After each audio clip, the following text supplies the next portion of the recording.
छोटा छोटा मुंबई ചോട്ടാ ചോട്ടാ മുംബൈ ചോട്ടാ മുംബൈ കടന്നു വരാൻ പോകുന്നു. വീണ്ടും റിലീസായിട്ട് എത്താൻ പോവുകയാണ്. ജൂണിൽ തന്നെ വരും. അപ്പൊ എല്ലാവരും സന്തോഷിപ്പിച്ച 2007 ഇറങ്ങിയ അടിപൊളി സൂപ്പർ ഹിറ്റ് സിനിമയായിരുന്നു ചോട്ടാ മുംബൈ. ലാലേട്ടന്റെ അടിപൊളി അഭിനയം.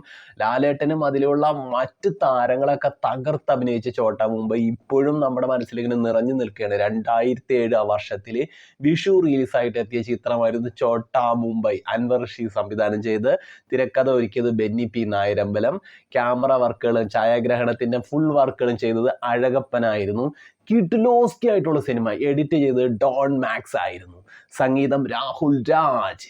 ശ്രീഭദ്ര പിക്ചേഴ്സ് നമ്മുടെ മുന്നിൽ എത്തിച്ച അടിപൊളി സിനിമ. എൻ്റെ പൊന്നടവേ, ഇപ്പോഴും ആ സിനിമയെ കുറിച്ച് പറയുമ്പോണ്ടല്ലോ നമ്മുടെ എൻ്റെ മനസ്സിങ്ങനെ തുള്ളിക്കൊണ്ടിരിക്കുന്നു. കാരണം ഞാനൊന്ന് ITI പഠിക്കുന്ന കാലമാണ്. അപ്പോൾ ITI പഠിക്കുന്ന കാലത്ത് കൂട്ടുകാരെല്ലാവരും കൂടി ഈ സിനിമ കാണാനായിട്ട് ഒരു 5 പ്രാവശ്യം 6 പ്രാവശ്യം അങ്ങനെ കണ്ടിട്ടുണ്ട്. ഈ ചിത്രം കാണാനായിട്ട് ബസ് കയറി ഒറ്റ പോക്കാണ്. പോയി അവിടെ ചെന്ന് തിയേറ്ററിൻ്റെ എറണാകുളത്താണ് പോയി കാണുന്നത്.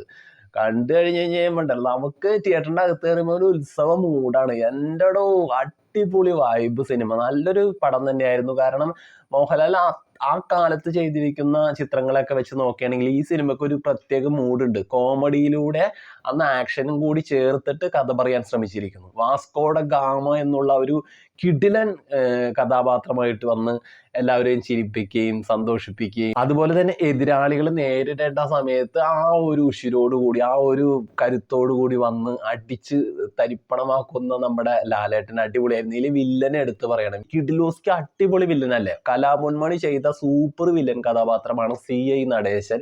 അതുപോലെ തന്നെ വില്ലന്റെ അനിയനായിട്ട് സതീശനായിട്ട് നമ്മുടെ വിനായകൻ ചേട്ടൻ ആ അന്നത്തെ ലുക്ക് ഇന്നത്തെ ലുക്കും വെച്ച് നോക്കുമ്പോൾ ഒരുപാട് മാറിപ്പോയിരിക്കുന്നു. കാലം ഒരുപാട് സഞ്ചരിച്ചിരിക്കുന്നു. 18 വർഷങ്ങൾക്ക് ശേഷമാണ് ചോട്ടാ മുംബൈ വീണ്ടും റിലീസായിട്ട് കടന്നു വരുന്നത്. അപ്പൊ എത്ര കാലങ്ങൾ കടന്നു പോയല്ലേ.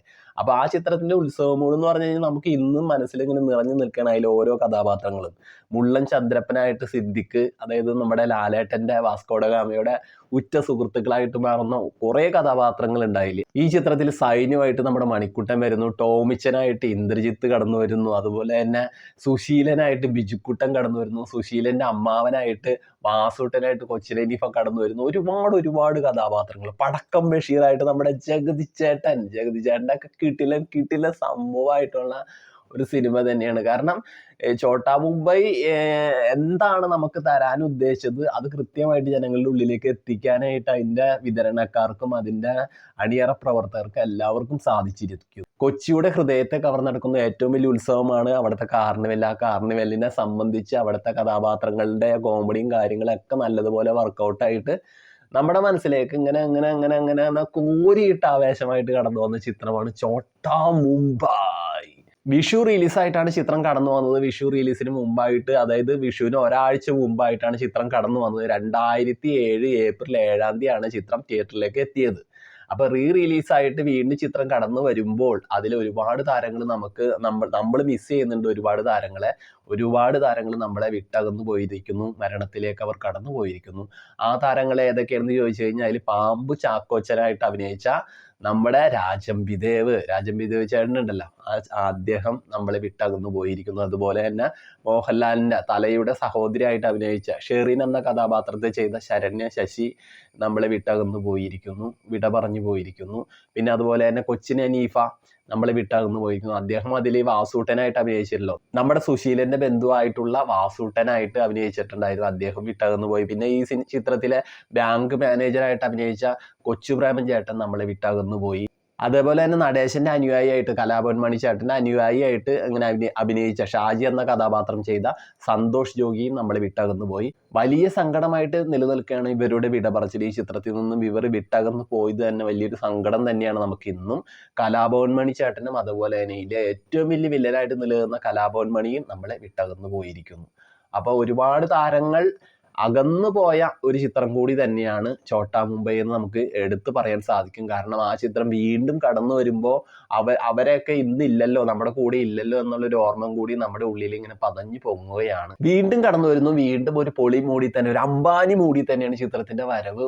ഈ ചിത്രത്തിനെ വെല്ലാനായിട്ട് അന്ന് ഈ ചിത്രത്തിന്റെ ഒപ്പം തന്നെ, അതായത് ഈ ചിത്രം ഇറങ്ങി കുറച്ച് ദിവസങ്ങൾ കഴിഞ്ഞതിന് ശേഷമാണ് ഛോട്ടാ മുംബൈക്ക് ഒപ്പം തന്നെയായിട്ട് ബിഗ് ബി കടന്നു വന്നത്. പക്ഷെ ബിഗ് ബിക്ക് പോലും ഈ ചിത്രത്തിനെ തോൽപ്പിക്കാനായിട്ടുള്ള കളക്ഷൻ, വമ്പൻ കളക്ഷൻ ഒന്നും നേടാനായിട്ട് സാധിച്ചില്ല. അതെന്തായിരുന്നു കാരണം എന്ന് വെച്ച് കഴിഞ്ഞാൽ അന്നത്തെ കാലത്ത് ജനങ്ങൾക്ക് പെട്ടെന്ന് ബിഗ് ബിയുടെ ആ മേക്കിങ്ങിനെ മനസ്സിലാക്കാൻ സാധിക്കാതെ പോയതാണ് അതിൽ പറ്റിയ പിശകെന്ന് എനിക്ക് തോന്നുന്നുണ്ട്. അല്ലാതെ ആ ചിത്രം മോശമായതൊന്നും കൊണ്ടല്ല. പക്ഷെ ഛോട്ടാ മുംബൈ നല്ലതുപോലെ ഹൃദയത്തിലേക്ക് എല്ലാവരോടും ഇങ്ങനെ ഏറ്റുവാങ്ങുകയായിരുന്നു, നല്ലതുപോലെ ആഘോഷിക്കുകയായിരുന്നു. കുടുംബ പ്രേക്ഷകരടക്കം ആ ചിത്രത്തിനെ മനസ്സിലേറ്റുമായിരുന്നു. നല്ലൊരു അടിപൊളി, എന്താ പറയുക, ചിത്രങ്ങൾ പലപ്പോഴും നമ്മളെ പല രീതിയിൽ കൂടി കൊണ്ടുപോകാൻ ശ്രമിച്ചിട്ടുണ്ടെങ്കിലും ഛോട്ടാ മുംബൈ എന്ന് പറഞ്ഞ സിനിമ വാണിജ്യപരമായിട്ട് വിജയം നേടാനായിട്ട് ഇറക്കിയ ചിത്രം തന്നെയാണ്. ആ ചിത്രത്തിന്റെ കഥ എടുത്തു നോക്കി ആ കഥയുടെ രീതിയും പോക്കും അതിലെ ഓരോ കഥാപാത്രങ്ങൾക്ക് കൊടുത്തിരിക്കുന്ന പേരുകളും ഒക്കെ വ്യത്യസ്തത പുലർത്തിയും ചിരി നമ്മുടെ ഉള്ളിൽ ജനിപ്പിക്കുന്നതും, അതല്ലെങ്കിൽ ഇനിയും ആ കഥാപാത്രങ്ങൾ നമ്മുടെ മുന്നിലേക്ക് കടന്നു വരണമെന്ന് നമ്മൾ ആഗ്രഹിക്കപ്പെട്ടതുമായിട്ടുള്ള കഥാപാത്രങ്ങളാണ് ഓരോ കഥാപാത്രങ്ങളും. അതിൽ ഓരോ കഥാപാത്രങ്ങളും മോശമായ തരത്തിലൊന്നും അഭിനയിച്ചിട്ടില്ല. നല്ല കൃത്യമായ രീതിയിൽ പാകമായ തരത്തിൽ തന്നെയാണ് സംവിധായകൻ ഓരോ കഥാപാത്രങ്ങൾക്കും കൃത്യതയോടുകൂടി തന്നെ ആ സിനിമയിലേക്ക് നല്ലൊരു സ്ഥാനം കൊടുത്തിട്ടുണ്ട്. അതുകൊണ്ട് തന്നെ ആ ചിത്രം ഇന്നും മലയാളികൾ ഹൃദയത്തിൽ ഏറ്റുവാങ്ങിയിരിക്കുകയാണ്. അപ്പൊ വീണ്ടും ആ ചിത്രം കടന്നു വരട്ടെ. ഛോട്ടാ മുംബൈ, ഛോട്ടാ ഛോട്ടാ മുംബൈ, ഛോട്ടാ ഛോട്ടാ മുംബൈ. അടിപൊളി വൈബാവട്ടെ. Okay, tata, bye by.